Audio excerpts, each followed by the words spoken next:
জি, আসলে আমরা যে জুলাই গণঅভ্যুত্থানের মাধ্যমে আমরা যে নতুন বাংলাদেশ পেয়েছি, আমাদের প্রত্যাশা এবং আশা যে এই বাংলাদেশ শোষণহীন হবে এবং বৈষম্যহীন হবে। কিন্তু আমরা দেখেছি যে এখানেও যে পূর্বের যে রাজনৈতিক যে চরিত্র ছিল কিংবা দুর্নীতির যে চরিত্র ছিল সরকারের, একই চরিত্র এই সরকারের ভিতর থেকে আমরা দেখতে পাচ্ছি। আমরা গভীর উদ্বেগের সাথে লক্ষ্য করি যে এই সরকারের স্থানীয় সরকার এবং পল্লী উন্নয়ন যে উপদেষ্টা রয়েছেন আসিফ মাহমুদ সজীব ভুঁইয়ার যে এপিএসের যে দুর্নীতির কাণ্ড সামনে এসছে, এটা জাতিকে লজ্জিত করেছে।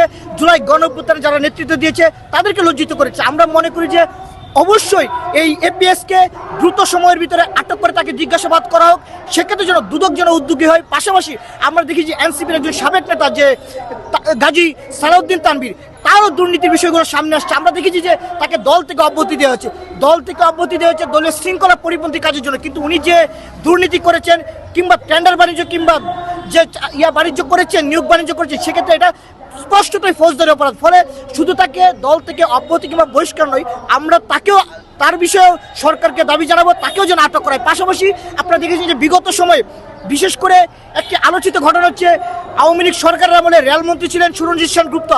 আপনারা নিশ্চয়ই অবগত আছেন যে সেই সুরঞ্জিত সেন গুপ্তের এপিএসের গাড়িতে ৭০ লাখ টাকা পাওয়া গিয়েছিল।